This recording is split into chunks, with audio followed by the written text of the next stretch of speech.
মিত্ৰতা বিচাৰি হাইৰাণ অখিল গগৈ অখিলে বিচাৰে কংগ্ৰেছে নস্যাৎ কৰে পঞ্চায়ত নিৰ্বাচনতো নহল অখিল গগৈয়ে বিচৰা মতে মিত্ৰতা কংগ্ৰেছে নকৰিলে মিত্ৰতা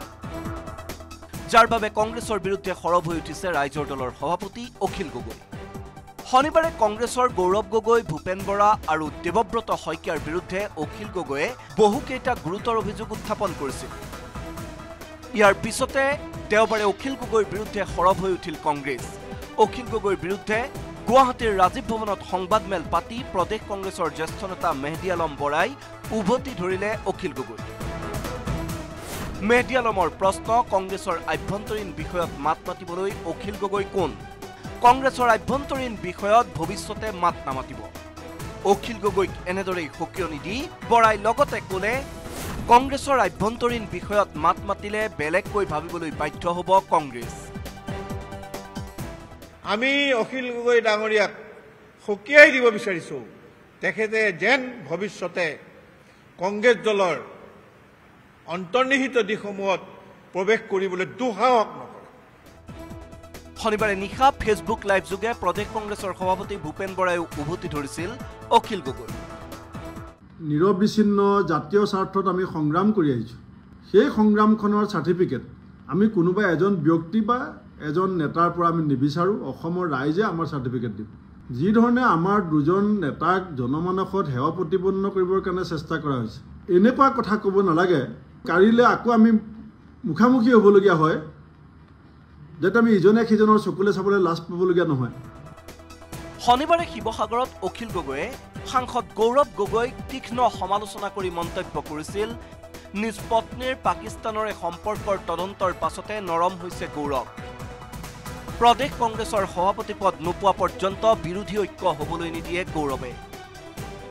ISIৰ লগত যোগাযোগ থকাৰ যিটো গোচৰ হেৰি কৰিছে সেইকাৰণে গৌৰৱ গগৈ দুৰ্বল হৈ পৰিছে বুলি কৈছে চৰকাৰৰ ওচৰত সেইকাৰণে এবাৰ পঞ্চায়ত নিৰ্বাচনত একলগ হ'বলৈ দিয়া নাই বুলি কৈছে গৌৰৱ গগৈ ভূপেন বৰা ডাঙৰীয়া সভাপতি হৈ থকা অৱস্থাত ৰাইজৰ দলৰ লগত কংগ্ৰেছৰ যদি বুজাবুজি হৈ যায় তেতিয়াহ'লে ভূপেন বৰাৰ সাংঘাতিক ধনৰ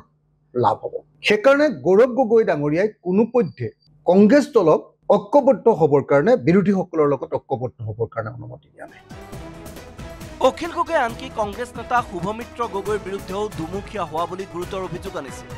দেওবাৰে শিৱসাগৰত সংবাদমেল পাতি কংগ্ৰেছ নেতা শুভমিত্ৰ গগৈয়েও অখিল গগৈক কৰিলে তীব্ৰ সমালোচনা আপুনি কি ভয় খুৱাব বিচাৰিছে নেকি আপুনি মনত ৰাখক কংগ্ৰেছ দলৰ কোনো নেতাই আপোনালৈ ভয় নাখায় আপোনাৰ ভুৱা চৰিত্ৰ ওলাই পৰিছে যে আপুনি এজন ভুৱা আপুনি মিছামিছি কথা কৈ অকল কংগ্ৰেছক গালি পাৰি থাকে অকল কংগ্ৰেছক আপুনি হেক কৰা আপোনাৰ যি পৰিকল্পনা এই পৰিকল্পনা আপোনাক আমি আপোনাৰ সফল হ'বলৈ নিদিওঁ বিৰোধীৰ এনে অৰিয়াউৰিৰ মাজতে নিৰ্বাচনী প্ৰচাৰ তীব্ৰতৰ কৰিছে শাসকীয় বিজেপিয়ে শিলচৰত প্ৰচাৰ চলাই ৰাজ্যিক বিজেপিৰ সভাপতি দিলীপ শইকীয়াৰ কটাক্ষ গাঁৱৰ ৰাইজক এসময়ত শোষণ কৰিছিল কংগ্ৰেছে যে ইমান বছৰ কংগ্ৰেছে যি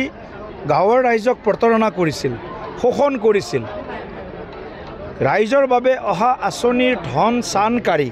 কংগ্ৰেছে নেতা পালি নেতাসকলে পকত গৰম কৰিছিল গতিকে তাৰ পৰা তেওঁলোকে পৰিত্ৰাণ বিচাৰিছিল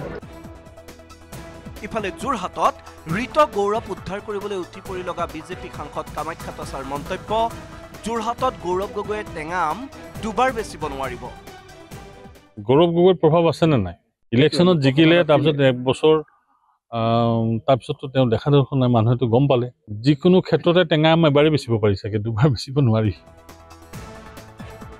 কংগ্ৰেছ আৰু অখিলৰ সংঘাতক লৈ মন্ত্ৰী জয়ন্ত মল্ল বৰুৱাৰ টিপ্পনী অখিল গগৈয়ে ক'ত কি কয় তেওঁ নিজেই নাজানে বাওঁপন্থী লেখক হীৰেণ গোহাঁয়ে কেতিয়াও বিৰোধীক একেলগ কৰিব নোৱাৰে